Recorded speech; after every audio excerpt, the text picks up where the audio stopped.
Welcome to moms flavour Tamil. இன்றைக்கி நம்ம சேனலில் என்ன பார்க்க போகிறோம்னா, நம்ம எல்லாருக்குமே ரொம்பவே பிடிச்ச ஜாம் ரெசிபி தான் பார்க்க போகிறோம். நம்ம கடையில் வாங்குகிற ஜாம் பார்த்திங்கன்னா ரொம்பவே திக்காக இருக்கும். ஆனால் நம்ம வீட்டில் செய்யும் போது நம்மளுக்கு அந்த திக்னஸ் வராது. ஆனால் இன்றைக்கி நம்ம வீட்டில் எப்படி அதே மாதிரி திக்காக செய்கிறதுன்னு பார்க்கலாம். வாங்க வீடியோக்குள்ளே போகலாம். ஜாம் செய்யறதுக்கு பார்த்திங்கன்னா நான் 1 கிலோ போல் நல்ல பெரிய சைஸ் உள்ள கனிஞ்ச பப்பாளி பழம் எடுத்துக்க போகிறேன். அதுக்குள்ளே இருக்கிற விதையெல்லாம் எடுத்துட்டு இந்த மாதிரி சீவிர கட்டையை வச்சு நல்லா செத்தி எடுத்துக்கோங்க. இந்த மாதிரி பண்ணுறதுனால பல்பெல்லாம் கீழே கலெக்ட் ஆகிடும். தோலை நம்ம அழகாக எடுத்துடலாம். ஜாமை பொறுத்த வரைக்கும் நம்ம ரொம்பவே கனிஞ்ச பப்பாளி பழம் எடுத்துக்கிட்டோம் அப்படின்னா ஜாமோட கன்சிஸ்டன்சி ரொம்பவே நல்லா வரும் நமக்கு.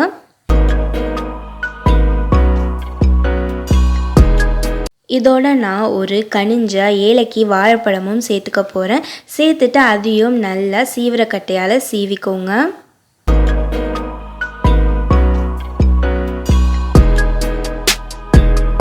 இப்போ ஜாமுக்கு தேவையான பல்ப் தயாராகிடுச்சு. இப்போ அதை நம்ம மிக்சியில் சேர்த்து நல்லா பேஸ்ட் மாதிரி அரைச்சி எடுத்துக்க போகிறோம்.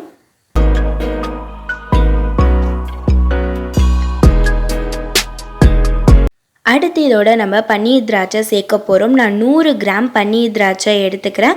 அந்த பன்னீர் திராட்சை முழுகிற அளவுக்கு நம்ம தண்ணி சேர்த்துக்கலாம். இதை நம்ம நல்லா கொதிக்க விடணும்.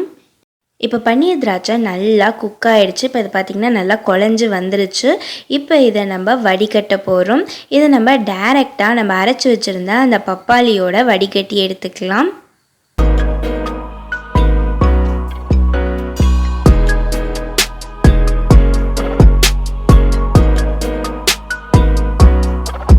இப்போ இது ரெண்டுத்தையும் நல்லா மிக்ஸ் பண்ணி இப்போ இதை நம்ம காய்ச்ச போகிறோம். நான் ஸ்டவ்வில் சிம்மில் வச்சு இதை நான் காய்ச்ச போகிறேன். இப்போ பார்த்திங்கன்னா நம்மளுக்கு 1 கிலோ பல்ப் இருக்குது. ஸோ 1 கிலோ பல்ப்புக்கு நம்ம 1 கிலோ சர்க்கரை சேர்க்கணும். நான் அரை கிலோவாக பிரித்து வச்சுருக்கேன். ஃபஸ்ட்டு அரை கிலோவுக்கு நம்ம 10 கிராம் பெக்டிங் பவுடர் சேர்த்துக்க போகிறோம். அடுத்து ஒரு 10 கிராம் சிட்ரிக் சால்ட் சேர்த்துக்கலாம். இது எல்லாத்தையும் நல்லா மிக்ஸ் பண்ணிக்கோங்க. அடுத்து இந்த சர்க்கரையை நம்ம கொஞ்சம் கொஞ்சமாக சேர்த்து நம்ம நல்லா கிண்ட போகிறோம். கடையிலலாம் பார்த்திங்கன்னா அந்த திக் கன்சிஸ்டன்சி வரத்துக்காக அவங்க பெக்டிங் பவுடர் சேர்ப்பாங்க. அதுதான் இன்றைக்கி நம்ம சேர்த்து செய்கிறோம். அடுத்து இன்னொரு அரை கிலோ சர்க்கரையும் சேர்த்துக்கலாம். சேர்த்துட்டு எல்லாத்தையும் நல்லா கிளறி விட்டுக்கோங்க. இந்த மாதிரி நம்ம சர்க்கரை சேர்க்குற வரைக்கும் கை விடாமல் கிண்டிகிட்டே இருக்கணும். அப்போ தான் கெட்டி தட்டாமல் நம்மளுக்கு நல்லா வரும். இதில் உங்களுக்கு எந்த விதமான ஃப்ரூட்ஸ் வேணுனாலும் நீங்கள் ஆட் பண்ணிக்கலாம். பட் ஆனால் கடையில் இதே மாதிரி தான் செய்வாங்க. உங்களுக்கு நிறைய ஃப்ரூட்ஸ்லாம் சேர்க்க மாட்டாங்க. அதுக்கு பதில் மிக்ஸ்டு ஃப்ரூட் எசன்ஸ் சேர்ப்பாங்க. இப்போ இது பார்த்திங்கன்னா நல்லா கொதிச்சு வந்துருச்சு. இது இன்னும் கூட நல்லா கொதிச்சு வரணும். இதுதான் இப்போ இது கரெக்டான கன்சிஸ்டன்சி. இப்போ நம்ம கன்சிஸ்டன்சி எப்படி செக் பண்ணுறதுன்னு பார்க்கலாம்.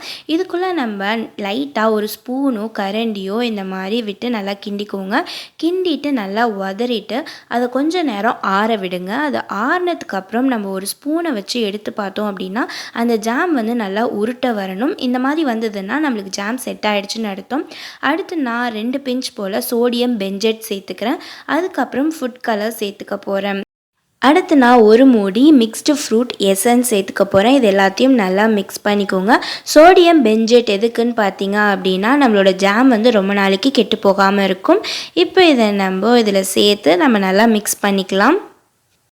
இப்போ இந்த ஜாமை நம்ம பாக்ஸில் செட் பண்ணிடலாம். இந்த ஜாம் ஊற்றும் போதே உங்களுக்கு தெரியும் நல்லா டிரான்ஸ்பரண்ட்டாக இருக்கணும். அப்படி இருந்தால் தான் இந்த ஜாம் கரெக்டாக செட் ஆகும்.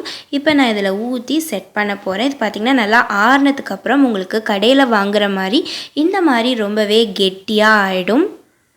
வீட்டிலையே பிஸ்னஸ் பண்ணணும்னு நினைக்கிறவங்க இந்த மாதிரி ஜாம் செஞ்சு நீங்கள் பிஸ்னஸ் பண்ணலாம். உங்களுக்கு நல்லாவே ப்ராஃபிட் கிடைக்கும்.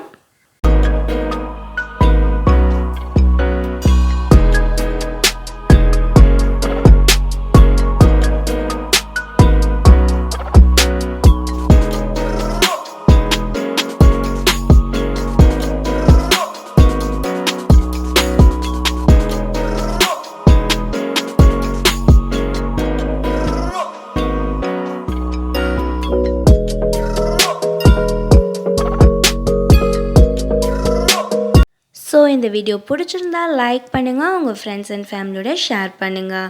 வேறு ஒரு நல்ல ரெசிபியோடு உங்களை வந்து சந்திக்கிறேன். Until then, டாட்டா, bye bye from me, Abirami Ravichandran.